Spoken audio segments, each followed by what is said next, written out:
Alright तो guys, एक और हिस्टोरिकल रोमांटिक के ड्रामा मैंने देख लिया है जिसमें आपको राजा महाराजा वाला प्यार देखने को मिलेगा, जिसका नाम है माई फॉरबिडन मैरिज। अब ये के ड्रामा आपको प्राइम वीडियो पर 12 एपिसोड के साथ देखने को मिल जाएगा। अब माई फॉरबिडन मैरिज इज मतलब मैं हिस्टोरिकल के ड्रामा का उतना ज्यादा फैन नहीं हूँ। मुझे हिस्टोरिकल के ड्रामा इतना ज्यादा देखना पसंद नहीं है, लेकिन उसमें रोमांस डाला गया हो, थोड़ी कॉमेडी डाली गई हो, थोड़ा लाइट हार्टेड हो, राजा महाराजा वाली अच्छी बातें दिखाई गई, तो ऐसी चीजें अपने को देखने में मजा आता है। और ये के ड्रामा भी उसी कैटेगरी में आता है। माई फॉरबिडन मैरिज मतलब एक राजा होता है, जो हमारा मेन कैरेक्टर होता है वो राजा होता है, और उसने शादी पर बैन लगा दिया है। मतलब उसके मतलब अंडर अगर वो उसके राज्य में कोई शादी वादी कर नहीं सकता। अगर आप शादी करने गए तो आप पर बैन लग जाएगा, आपको मतलब जेल वेल में डाल दिया जाएगा। तो उसने शादी पर बैन लगा दिया है। अब ऐसा होता क्यों है? क्योंकि उसकी जो रानी होती है उसको मतलब किसी ने मार दिया होता है, उसका मर्डर हो जाता है। तो उसके बाद जो है राजा के साथ बहुत प्रॉब्लम हो जाती है, मतलब वो खाना नहीं खा सकता,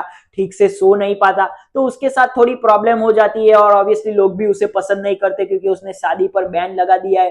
तो ऐसा होता क्यों, ये जानने के लिए तो ये के ड्रामा देखना पड़ेगा आपको। अब हमारी लड़की का कैरेक्टर जो होता है, सोरा का कैरेक्टर, जो एक स्कैमर होती है, लोगों के साथ स्कैम करके पैसे कमाती है, लेकिन उसकी अपनी एक ट्रेजेडी जुड़ी हुई होती है उसके परिवार के साथ। वो भी आप देखोगे ये के ड्रामा तो आपको पता चलेगा। अब ये जो स्कैमर होती है वो बड़ा खेल खेलती है। वो बोलती है कि उसके अंदर रानी की आत्मा आ रही है, और रानी की आत्मा आके उसके साथ बात कर रही है, और ये सारी चीजें वो राजा को बताती है। तो ऑब्वियसली राजा उसे अपने साथ पैलेस में रख लेता है, और ऑब्वियसली इन दोनों का फिर एक इंटरेक्शन शुरू होता है, एक रिश्ता शुरू होता है, जो दोस्ती वाला रिश्ता प्यार में बदलता है। तो वो सारी चीजें अपने आपको तो मतलब अपने को तो देखने में मजा आता है, तो आपको भी देखने में मजा आएगा।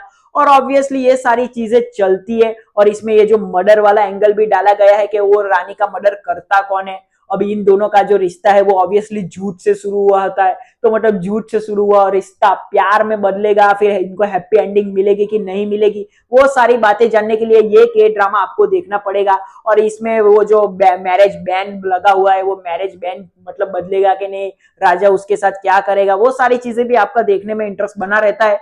तो ऑब्वियसली इसका स्क्रीन प्ले जो है वो मुझे अच्छा लगा, लेकिन कई पॉइंट पर आपको ये थोड़ा स्लो लग सकता है। और ऑब्वियसली इसकी कहानी जो है टोटली प्रिडिक्टेबल लग सकती है। इसमें जो मर्डर वाली मिस्ट्री भी डालने की कोशिश की है, वो कोई इतनी बड़ी मिस्ट्री नहीं है, आपको पहले ही पता चल जाएगा कि ये सारी चीजें करवा कौन रहा है। तो वो कोई उतनी बड़ी बात होती नहीं है। तो इसकी जो कहानी है आपको प्रिडिक्टेबल लग सकती है, लेकिन इसकी कॉमेडी की मैं दाद दूंगा कि कॉमेडी इसकी अच्छी। इसकी कॉमेडी देखने के लिए तो 100% ये के ड्रामा देख सकते हो। इसकी कॉमेडी का जो स्क्रीन प्ले है वो आपको 100% मजा दिला देगा। और इसमें एक लव ट्रायंगल भी जोड़ा गया है, तो उतना ज्यादा देखने में मजा आता नहीं है। मतलब हमारा राजा का जो बेस्ट फ्रेंड होता है वो भी सोरा के कैरेक्टर को पसंद करने लगता है, लेकिन ये जो लव ट्रायंगल है वो उतना ज्यादा आपको देखने में मजा नहीं आता है। उसका मतलब उतना ज्यादा कोई कनेक्शन आपका बैठता नहीं है उस लव ट्रायंगल के साथ, तो वो बिना मतलब का ही लगा मुझे।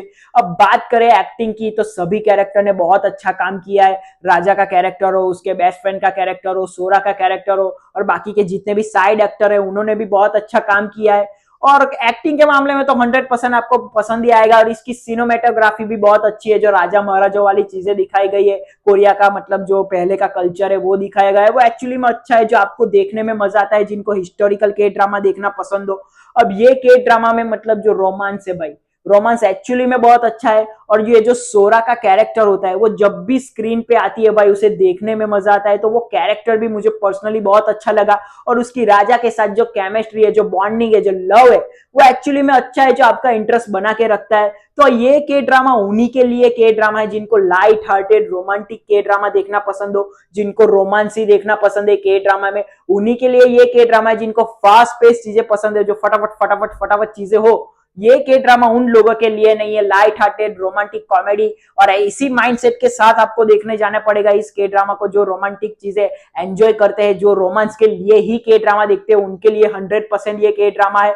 और मैं अपनी बात करूं तो मुझे तो ये एंजॉयबल ही लगा। मतलब ऊपर नीचे इसमें ऑब्वियसली फ्लॉज है, लेकिन आपको देखने में मजा आएगा, आपका टाइम अच्छा पासा मतलब पास हो जाएगा। और ये के ड्रामा प्राइम वीडियो पर देख सकते हो आप। अभी हिंदी में तो रिलीज हुआ नहीं है, तो आपको कोरियन लैंग्वेज में ही देखना पड़ेगा, लेकिन जो के ड्रामा लवर्स है वो तो संभाल ही लेंगे। और ऐसे ही वीडियो के लिए सब्सक्राइब कर ले हमारे चैनल को।